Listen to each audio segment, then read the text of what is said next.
I'm Mabel Jordan, 68 years old, and I still wake up every morning at 6, the way I did when my husband was alive and the kids were young. I can hear the old floorboards creak under my feet as I walk to the kitchen. Same as always, the house feels too quiet these days, and sometimes I stop and run my hand over the edge of the curtains. Alfred picked out when we first moved in.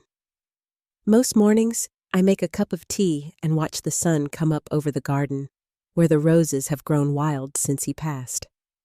But this morning, there's a different weight in the air, and I know, before I even check the clock, that my life's about to change.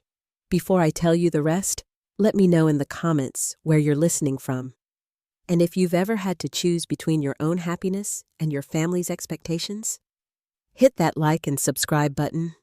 I grew up in a small town outside Kansas City, daughter of a librarian and a steelworker, and everything in our house was built on kindness and hard work. My mother believed in mending things before tossing them out, and my father saved every spare penny in an old coffee tin under the sink. By the time I was 17, I'd learned to cook for 6, keep a budget, and never leave a job half-finished. Alfred was my high school sweetheart, steady, quiet, a man who believed in keeping his word. We married in the fall, raised 2 children, and bought the house on Willow Street with money we'd saved from extra shifts and home-cooked meals. Those years moved fast. Now looking back, I see how each small decision shaped the life I have. I kept teaching English at the local high school even after Alfred passed, and it gave me a sense of purpose when the house grew emptier. But lately, it seems my own plans slipped to the bottom of the list. My daughter Claire brings her children over every Wednesday. She drops them off at the curb, and I hardly have time to lace my shoes before they're running through the door. My son David calls when he needs something fixed, or when his wife wants a break from the new baby. I love them, and I love my grandkids, but I sometimes wonder when my days stopped belonging to me this morning. As I stand at the window, watching the first light spill over the backyard, I notice the weeds crowding out the roses and think about all the things I used to dream of doing someday. Taking a trip to Maine in the fall, opening a little bookstore, or just having a quiet dinner out. My phone rings, and before I answer, I already know it'll be Claire, asking if I can keep the kids late again. Her voice is tired, but certain you don't mind. "Do you, Mom? I've got to work a double," she says. "And what can I say? Except, sure, honey, I'll be here when I hang up." I find myself sitting at the kitchen table staring at the same blue mug I've used for years. There's oatmeal, cookie dough waiting in the fridge, board games stacked in the living room, and a worn-out copy of Little Women by my chair for reading time with Hattie. I tell myself, it's enough. It should be enough. But tonight, as I fold laundry and listen to the old floorboards creak, I realize something is shifting inside me. I hear the wind pick up outside, rattling the back door, and I know I can't ignore the feeling any longer. Something's coming, something I can't quite name yet. And as I set my tea aside and turn off the kitchen light, I know that by morning, the life I've lived for everyone else may finally start to change. Claire's car pulled up along the curb just after lunch, the engine barely idling before the back door opened and the children tumbled out, all tangled arms and winter jackets. She waved from the window, already in a rush, her voice carrying through the open glass. "Thank you, Mom. I'll call you when I'm on my way. Shouldn't be too late tonight." Then the car slipped away down Willow Street, leaving me standing on the porch with Will and Hattie both talking at once about who got the last oatmeal cookie. The sky was the low gray of early November, and the wind had the kind of edge that promised frost before morning. By 2, there were boots by the door, school bags tossed in a heap, and cookie crumbs trailing across the rug I'd vacuumed that morning. The afternoon passed in its usual pattern: homework, at the table arguments over board games, Hattie asking for her favorite book, Will sneaking a second cookie when he thought I wasn't looking.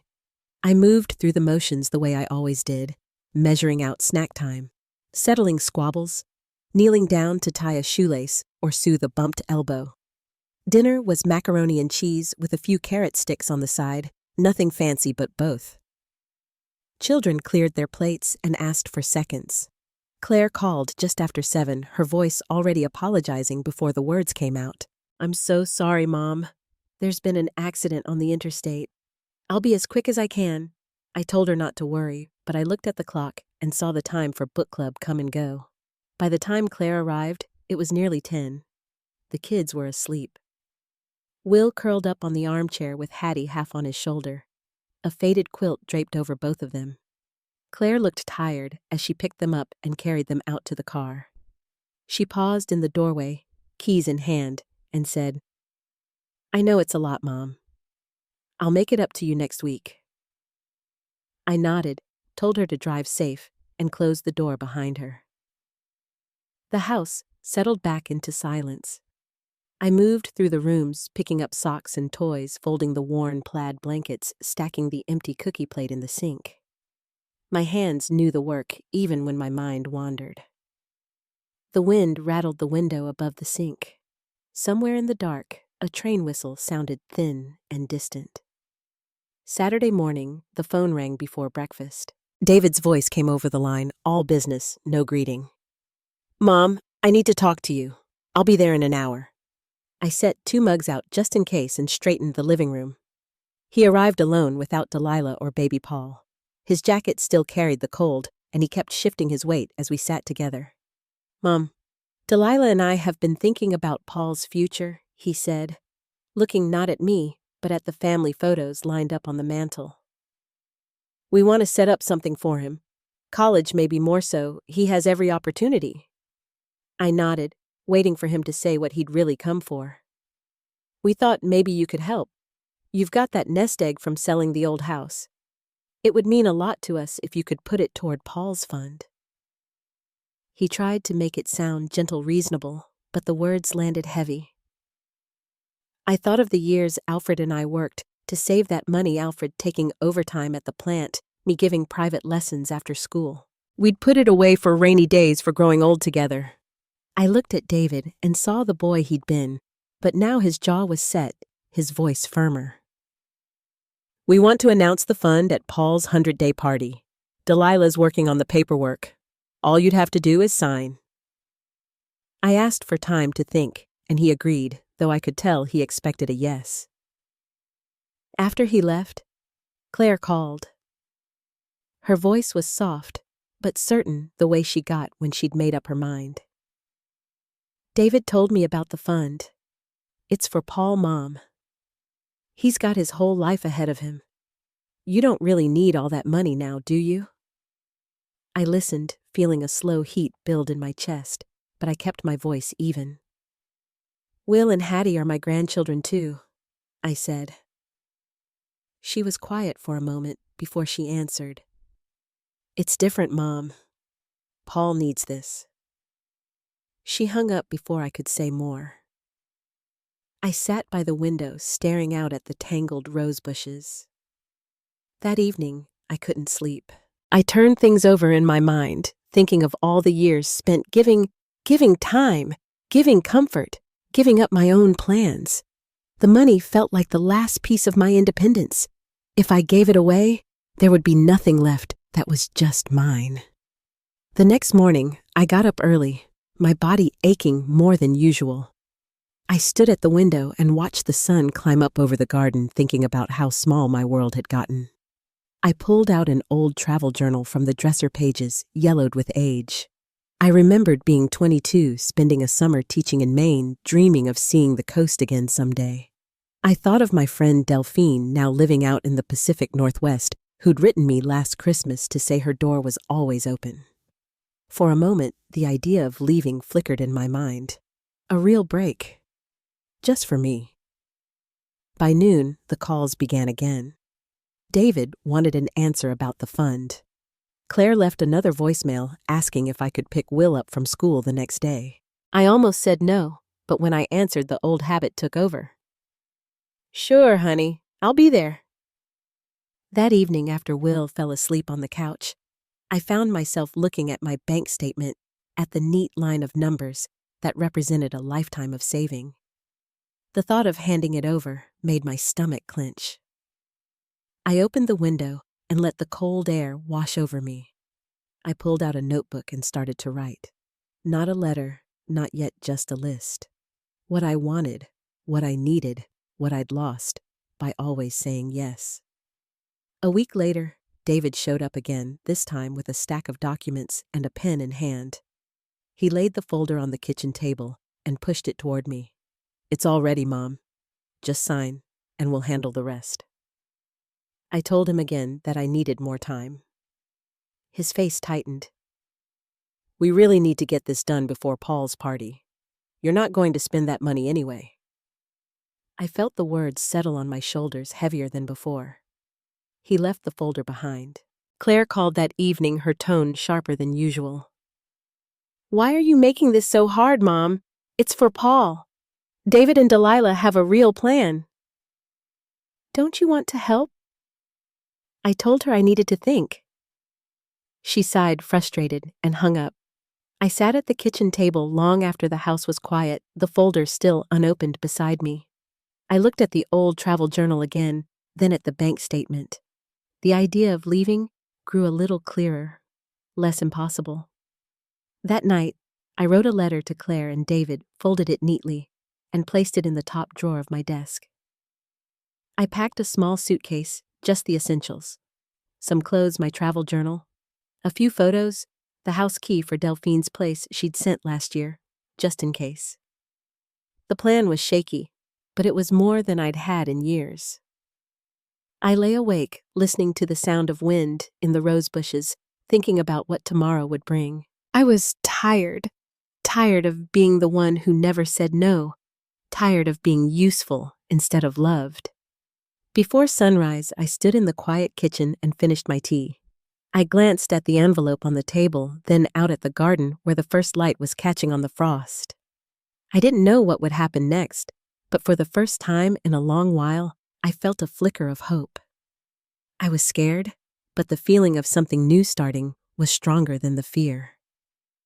As I zipped up my suitcase and set it by the door, I listened to the silence of the house and wondered what it might feel like finally to put myself first. I woke before the sun, the kind of restless morning where even the quiet felt heavy. The suitcase sat by the bedroom door, right where I'd left it half-packed from the night before. I got up and moved through the house in the familiar dark, making tea, glancing at the clock, folding a sweater, and placing it in my bag. I opened the letter I'd written just to be sure of the words and left it on the kitchen table where Claire and David would see it. I tried not to think about how they might react, not yet. The air was sharp with frost as I stepped onto the porch, locking the door behind me. The cab arrived right on time. The driver greeted me with a nod and loaded my suitcase into the trunk. He kept his radio low and didn't ask questions as we pulled away from Willow Street. The town passed by in a blur of bare trees and shuttered stores. I watched the streets I'd walked for 40 years slip away behind us, each corner carrying its own memory school, drop-offs, trips to the store walks with Alfred before dinner. At the bank, I withdrew the money, counting each bill, with careful hands feeling the weight of every sacrifice that had made this nest egg possible. The teller asked if I was sure, and I nodded without hesitation. I'd already given enough answers. Afterward, I put most of the cash in a small lockbox at the post office. I kept only what I'd need for the trip. The ride to the airport was silent, except for the hum of traffic and my own thoughts. When I checked my phone, I saw missed calls from Claire and David, voicemails I didn't listen to. I sent Delphine a short message, "On my way." She wrote back, "Doors open always." At the airport, the crowds seemed to move in every direction but mine. I checked my bag, kept the essentials in my purse, and made my way to the gate. There was a young couple next to me, chattering about travel plans. I sat quietly, hands folded in my lap, waiting for my flight to be called. My mind drifted to the life I was leaving: board games on the coffee table, Will's drawings on the fridge, the soft shuffle of Hattie's feet on the hardwood.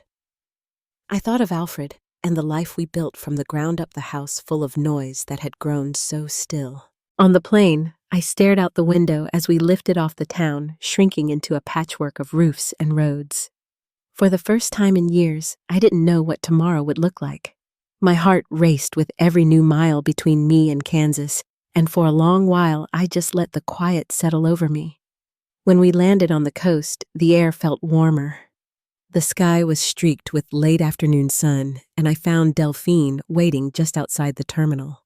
She hugged me tight, smelled like rosemary and clean laundry, and took my suitcase in hand. Her house sat at the edge of a little town set back from the main street with a porch that faced the water. Inside, everything was bright books stacked in corners, paintings on every wall, the scent of coffee lingering in the kitchen. "You look tired," Delphine said. I only nodded, not sure how to explain the ache I felt. She showed me to a small bedroom with crisp sheets and a window that let in the breeze off the bay. "Stay as long as you want," she said, her hand resting lightly on my shoulder. That night, I lay in bed and listened to the wind through the trees outside. Sleep didn't come easy. My thoughts kept circling back to Willow Street, to the house sitting dark and empty, to Claire and David reading the letter I'd left behind. I wondered what they would say, if they'd be angry, if they'd understand. I pictured Will and Hattie at the kitchen table asking where Grandma had gone, and tried not to let the thought unravel me. I turned onto my side, pulling the quilt higher, and watched the pale glow of streetlights drifting across the ceiling. The days settled into a slow rhythm. In the mornings, I walked down to the water, letting the cold sand settle between my toes. I helped Delphine in her garden, pulling weeds, clipping lavender, moving quietly from one chore to the next. We shopped at the market together, picking out apples and cheese, and I learned the names of her neighbors. No one asked me for anything, and no one needed me to fill a role. The absence of expectation was both a relief and an ache. Every evening, I checked my phone just once. There were more messages than I could count. Claire's started anxious and grew sharper, asking if I was safe, then asking when I'd be back, then just, "Please call." David's were shorter, mostly questions about the money, about Paul's fund. Sometimes he only sent a question mark. I didn't answer. I let the messages collect, let the silence stretch out. I cooked meals with Delphine, swept the porch, sat on the steps, and watched the sun set behind the hills. I moved through the days, quietly feeling like a shadow slipping through someone else's story. At night, I missed the sounds of home, the low creak of the old house, settling the hum of the heater, the faint rustle of a child's blanket from the guest room. I missed the way Alfred used to read the paper in the morning, one slow page at a time. I missed Will's laughter echoing down the hall. But the longer I stayed, the more I noticed a different kind of quiet. Not the heavy silence of waiting for a phone to ring, but the gentler hush of my own company. One afternoon, as I sat folding laundry by the window, Delphine joined me with 2 mugs of coffee. "You don't have to do all this," she said. "You can rest here." I looked down at my hands, unsure how to explain that work had become a kind of comfort. She just smiled and turned on the radio, filling the room with soft music. I walked to the bay every morning, watched the tide pull in and out, and let the wind clear my head. The ache in my chest didn't go away, not really, but it softened around the edges. I found myself thinking less about what I'd left behind, and more about what I wanted. I reread my old journal page by page, remembering the girl I'd been, the one who wanted to see the world, who loved books and wildflowers, who hadn't yet learned to say yes before she'd thought it through. I tried to find her again, if only a little.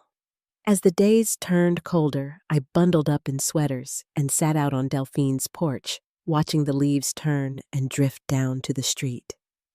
Sometimes I thought about calling home, but I always put the phone back in my pocket.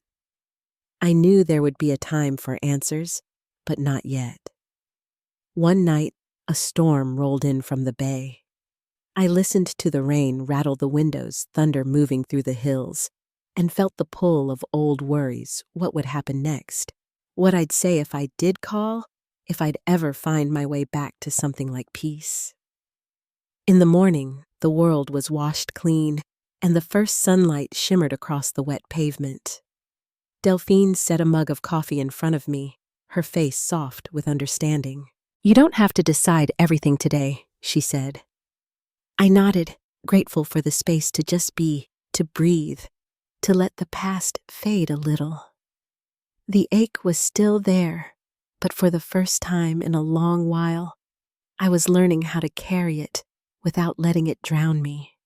Out past the porch, the water sparkled under a pale autumn sky, and I sat with my hands wrapped around the mug, waiting quietly for whatever would come next. The first time I walked into the library in Delphine's town, it smelled like lemon oil and quiet.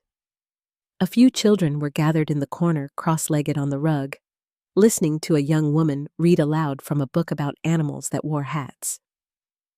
I stood near the front desk, taking it all in the high shelves, the light through the windows, the bulletin board covered in flyers for knitting groups and nature walks. Delphine had told me I should check it out, said they were looking for volunteers for the Saturday reading circle. I hadn't said yes at the time, just nodded and folded her words away in the back of my mind. But that morning, I felt steady enough to try. The librarian, a woman named Karen, with salt and pepper curls and a faded cardigan, looked up from her desk and smiled. "You must be Edith," she said. "Delphine told me you'd be coming by." She handed me a clipboard with a form to fill out, nothing too formal, just name, number. A short note about my experience. I wrote slowly, pausing as I reached the line that said, "Emergency contact." I left it blank. The next Saturday, I sat in the reading room with a copy of The Little Engine That Could, my voice a little shaky at first, but the children didn't seem to notice. One little boy in a red sweatshirt leaned forward so far he almost tipped over his eyes, locked on the page, as if the story might fall out if he blinked. When the last page turned, the room clapped in that scattered way children do, half applause, half habit, and for the first time in weeks, I felt something settle inside me. Not quite peace, not yet, but close. That afternoon, Delphine and I walked to the corner bakery and picked up 2 apple turnovers. We sat on a bench near the pier, the gulls wheeling overhead, the paper bags crinkling in our laps. She asked how it went, and I told her. She nodded, her mouth full of pastry. "That's something," she said. "It's a good start." The days kept stretching forward one after another. I helped at the library a few mornings a week, read to the children on Saturdays, joined the garden club on Wednesdays. I walked to the market alone, now picked out my own tomatoes, even started a small herb garden in a window box off Delphine's kitchen. My hands moved through the dirt like they remembered what it felt like to grow something. Claire called again one evening. I answered, though I wasn't sure why. Her voice was tired. "Will's been asking about you," she said. "He made a card in school. It's got glitter glued to everything." I smiled, even though she couldn't see it. "He wants to mail it. Can I send it to Delphine's?" I said yes. She was quiet for a moment, then added, "I shouldn't have pushed about the fund." David got in my head. "I just thought it would help Paul, and it wouldn't hurt you." I didn't say anything for a while. Eventually I told her it did hurt. She said she understood, though we both knew she only half did. The card arrived 3 days later in an envelope thick with tape.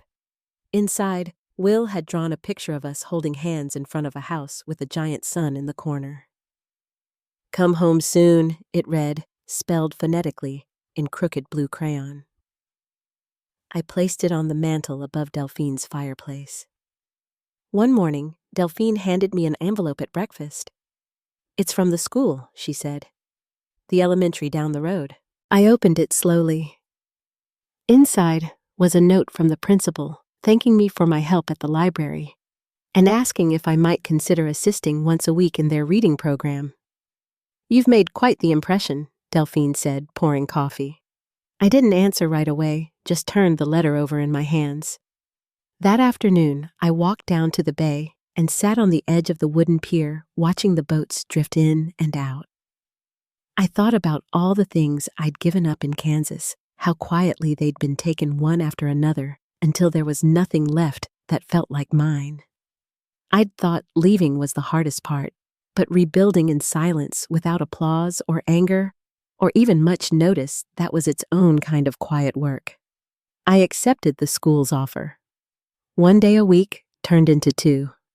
Then I started helping with a lunchtime writing group for the older students. It was small, a few shy kids, some new to town, some who just liked to write about dogs and dragons and quiet lakes. I brought in journals and colored pencils and watched them grow bold enough to share their words out loud. On weekends, Delphine and I drove along the coast, stopping at antique shops and roadside diners. We never stayed long in one place, just enough time for pie and coffee, a stroll through the aisles, a new tin or scarf to add to her collection. The quiet between us was easy now, like we'd known each other through seasons we hadn't lived yet. I began keeping my own notebook again. Not a journal exactly, just small thoughts, bits of memory moments that felt worth holding on to. Will's card. Hattie's laugh. The way Claire's voice had softened when she said she was sorry. The sky above the pier after rain. Then one afternoon, as I was leaving the school, the principal caught me in the hallway. "Have a minute?" she asked, and I followed her into her office. She closed the door behind us and handed me a form. "We're hiring a part-time literacy aide," she said. "It's only a few days a week, flexible hours." I thought of you. I looked at the paper, the neat lines, the familiar format. I hadn't filled out a job application in nearly 20 years. "You don't have to decide now," she said. "But the kids love you, and we'd love to have you here." That night, I sat on Delphine's porch with the form in my lap, a blanket over my knees, the stars blinking to life above the water. The idea of starting something new at my age felt both strange and steadying. I wasn't sure what I'd say yet, but the fact that someone had asked, that someone had looked at me and seen value beyond obligation, that was something I hadn't felt in a long time. Inside, the kettle whistled. I stood, folded the form, and brought it with me. Delphine handed me a mug of tea without a word. We sat together in the living room, the warmth between us easy. Outside, the wind moved through the trees, and somewhere down the street, a dog barked once, then fell quiet. I thought of Will's drawing of Claire's hesitant apology, of David's silence. I thought of the house on Willow Street, of everything I'd once believed I was supposed to be. And I thought, for the first time, maybe I wasn't lost. Maybe I was just beginning again. The next morning, I took out a pen and filled in the form. Not because I had to, but because I wanted to. Because I could. The envelope was thick and cream-colored, not the kind you see in junk mail or promotions. It arrived on a Wednesday morning, tucked in among the flyers and grocery circulars in Delphine's mailbox. My name was written by hand in dark ink across the front. No return address, no stamp. I brought it inside, set it on the table next to my tea, and stared at it while the kettle hissed low in the background.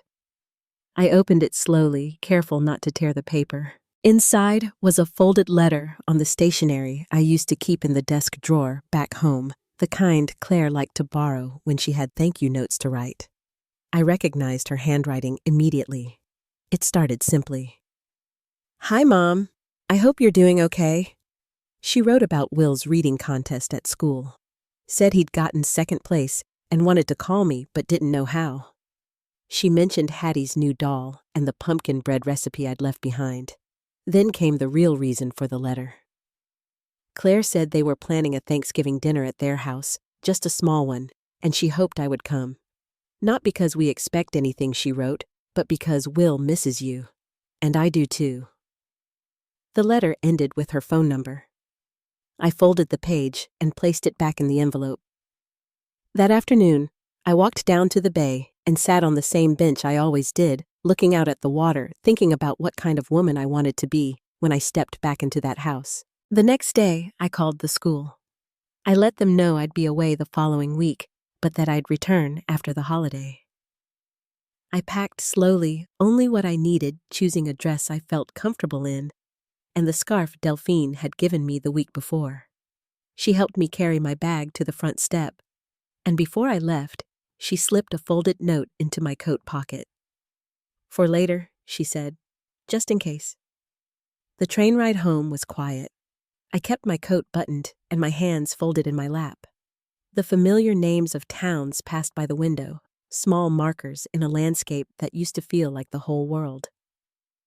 When I arrived in Kansas, the wind was colder than I remembered. I took a cab from the station, and as we turned onto Willow Street, I felt a weight settle in my chest. The trees were bare. The porch light was off. I stood on the front step a moment before I knocked. Claire opened the door, holding Hattie on one hip, and Will peeking out from behind her. The hallway smelled like cinnamon and cloves. Claire stepped aside, her face unreadable, and let me in without a word. Will ran into the living room shouting something about a project he'd made in school. Claire walked me to the kitchen and motioned to the kettle on the stove. "There's tea," she said, "if you want some." I sat at the kitchen table, the same one Alfred and I had bought in '82. Claire poured 2 mugs, sat across from me, and placed the letter I'd left weeks ago in the center of the table. The paper was worn soft at the folds. "I've read this about a dozen times," she said. "The first time I was angry. The second time I cried. After that, I just kept coming back to it. I didn't say anything right away." She didn't rush me. The clock ticked in the hallway, and I could hear Will's footsteps upstairs. "I know you think we used you," she said, "and maybe we did. Maybe we got used to it, to you fixing things, helping out, making everything easier." Her hands were wrapped around her mug tight. "But you didn't just disappear from the house, Mom. You disappeared from me." I looked down at the letter. My handwriting had faded in some places where she must have held it too long. "I didn't know how to leave gently," I said. "So I left, all at once." She nodded, staring into her tea. "I miss you," she said finally. "Not just because of the money, because of everything else." Will came downstairs holding a paper crown made from construction paper. "Grandma," he yelled, "I made you something." He held it out, his face lit up like it was Christmas morning. I took it from him and placed it gently on my head. "How do I look?" I asked. He grinned. "Like a queen." Dinner was simple. Just the 5 of us, me, Claire, David, and the kids. There was no big announcement, no heavy conversation. Just food, passed hand to hand. Soft laughter, and Will retelling a story he clearly didn't remember correctly. I sat across from David. He didn't say much, but he didn't scowl either. When I reached for the stuffing, he passed it without hesitation. After the dishes were done and the kids were tucked in, Claire sat beside me on the couch. She reached into a drawer and pulled out a manila envelope. Inside was a statement from Paul's college. "I didn't cash anything," she said. "I kept the paperwork. I just thought, if you wanted to decide what to do, it should be your choice." I looked at the envelope, then set it on the coffee table. "That's kind of you," I said. She turned toward me, voice quieter now. "We can't undo what we did, but we can try to be different going forward." Later that night, I sat in the guest room where I used to read Will bedtime stories. The quilt was still the one I'd made years ago. I pulled it over my lap, reached into my coat pocket, and found Delphine's note. It was small, just a folded scrap of paper. Inside, in her careful handwriting, it read, "You don't owe anyone a version of yourself that hurts to carry. Come back if you need to." I placed the note in the drawer beside the bed and turned out the light.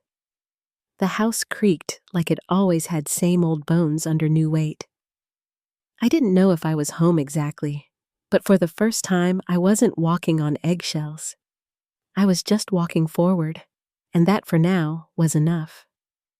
The day after Thanksgiving, I sat at the breakfast table with a bowl of oatmeal in front of me, cooling slowly while the house around me hummed back to life. Claire was upstairs getting the kids dressed, and David had already left for work. The quiet in that moment wasn't uncomfortable, it was just full. I was folding the napkins from last night when my phone buzzed. It was a message from Paul.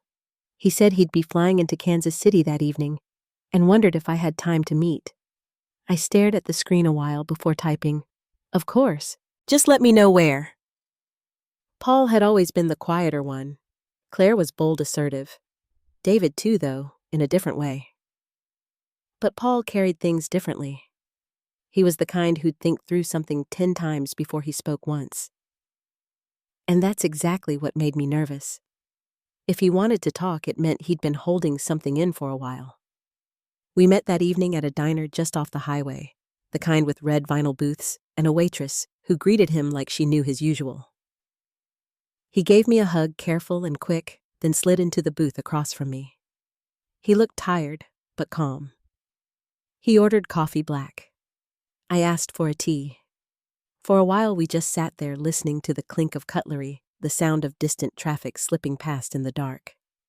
Then he said, "Claire told me you were back." I nodded, waiting.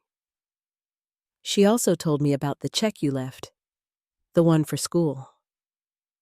He took a breath. "I didn't use it. I couldn't, not without knowing where it came from." I leaned forward a little, folding my hands on the table. "It came from savings, money your father and I set aside before he passed." He looked at me carefully, like he was weighing something.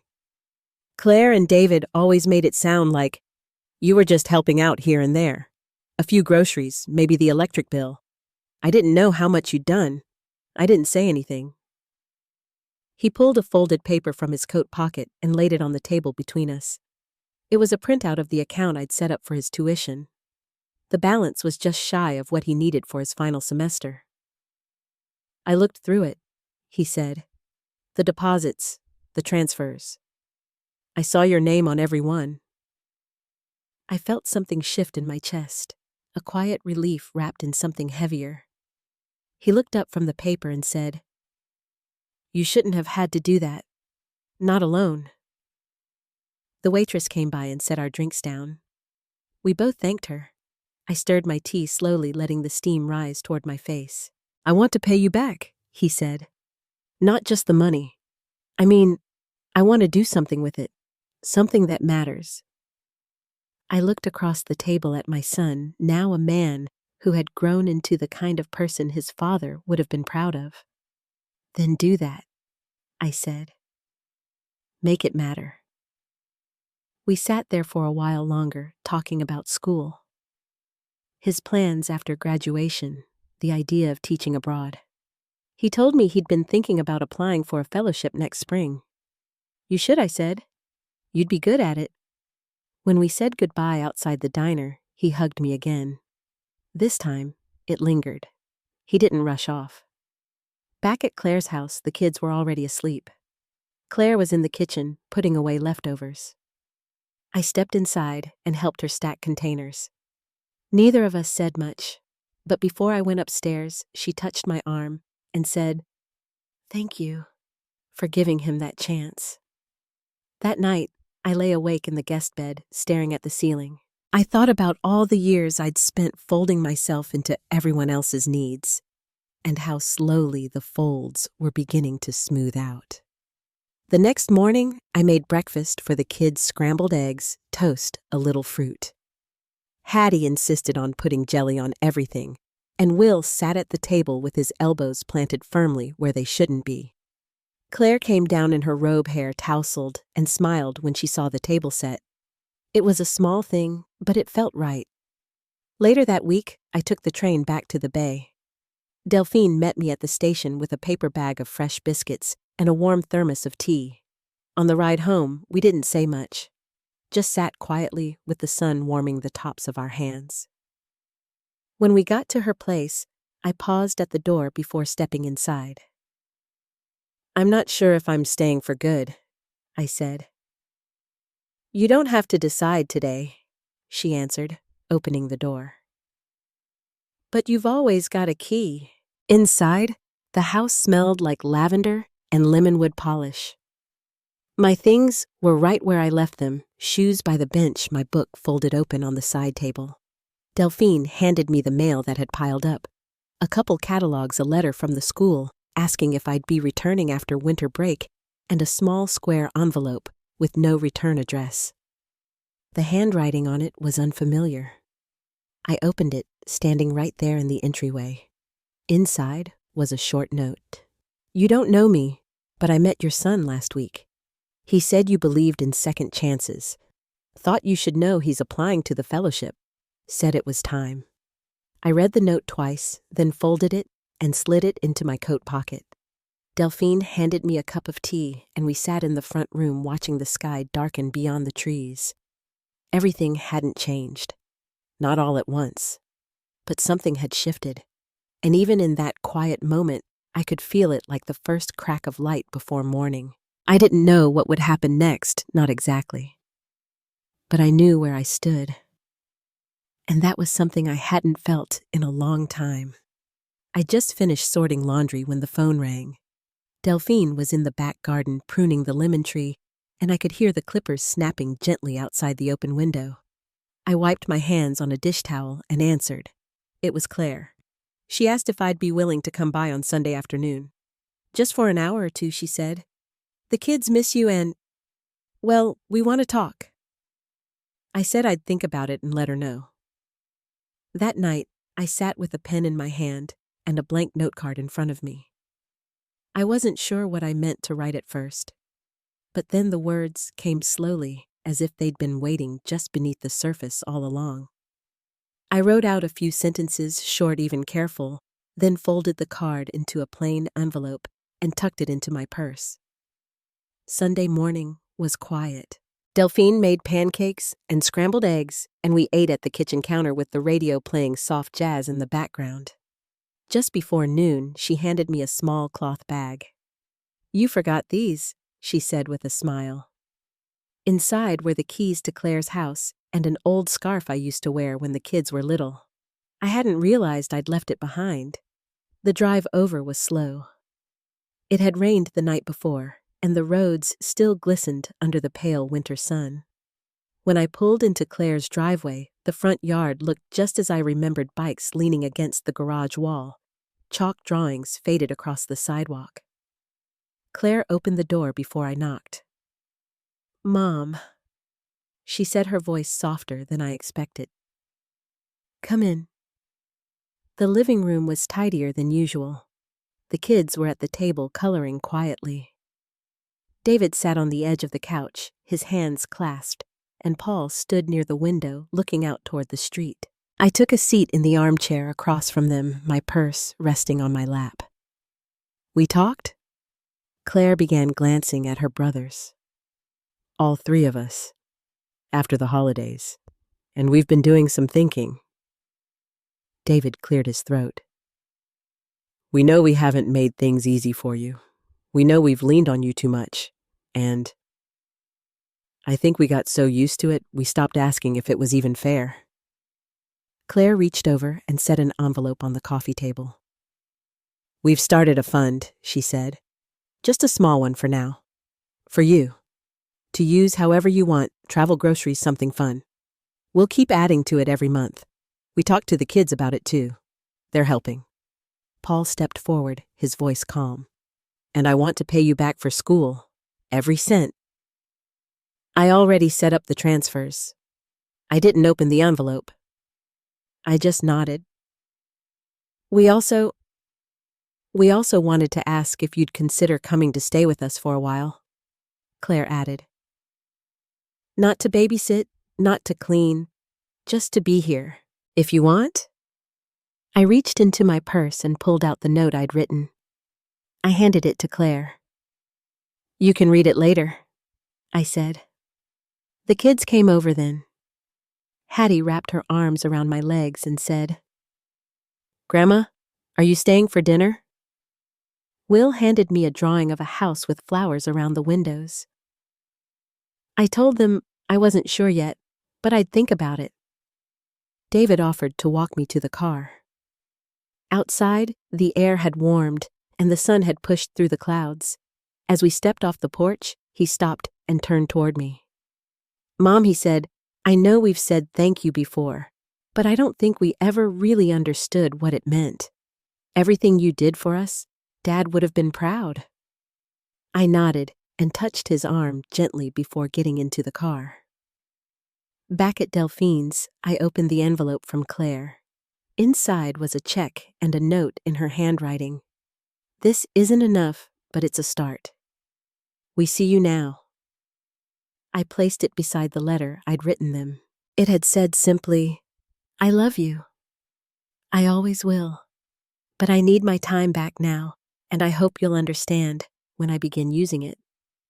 That evening, I made a pot of soup and watched the sky darken behind the hills. Delphine joined me at the table, and we talked about nothing in particular, just the way the garden was growing and how early spring might come this year. When I turned in for the night, I placed Claire's note in the same box where I kept Alfred's letters. Not because I was holding on to old things, but because it felt like the right place for something that had finally come full circle. I didn't know what tomorrow would bring, but I knew I'd meet it standing on my own 2 feet, and for the first time in years, that felt more than enough. The letter stayed on my nightstand for a week. I read it twice, once the night I got home from Claire's, and again the next morning. After that, I didn't need to read it again. I knew what it said. I knew what it meant. The check they gave me sat untouched in a drawer. Not because I didn't need it, goodness knows retirement savings only stretch so far, but because accepting it felt like something I needed to do on my own terms, when I was ready. What changed quietly and without ceremony was the space around me. Delphine started coming over more often in the afternoons just to sit and talk. Sometimes we'd bake bread. Sometimes we'd just listen to music. The silence I used to fill with lists and tasks and errands, it started to feel like my own again. Claire called once a week. She never asked for help. Sometimes we talked for 10 minutes. Sometimes for 40. But she never asked me to pick up the kids or bring anything over or stay late. And when she did invite me, it was with a softness I hadn't heard in her voice in years. An invitation, not an expectation. Paul sent flowers. Just once. Yellow tulips with a little note that read, "Thank you for never giving up on me." David drove out one Sunday with a basket of groceries. No reason, he said, setting it gently on the counter. He didn't stay long, but he looked me in the eye before he left. It wasn't dramatic. No big speeches, no tearful apologies around a dinner table. Just quiet gestures that said what words hadn't. The hardest part of growing older isn't the aching joints or the thinning hair. It's realizing how long you lived without asking for what you deserved. How easy it was to give until one day you wake up and don't remember the last time someone gave back. But I'm learning, slowly, that it's not selfish to rest. That dignity doesn't come from how much you do for others. It comes from knowing you're allowed to take up space. That boundaries can be a kind of love, too. A few weeks ago, I walked by the community center and saw a flyer for a watercolor class. Beginners, welcome, it said. I stood there for a moment reading the dates, then took out my phone and signed up on the spot. Tuesday afternoons, 2 to 4. No one needed to drive me. No one needed to watch the clock. The first time I sat at that long folding table with a brush in my hand, I felt a stillness I hadn't felt in decades. Not the stillness of waiting, but of arriving.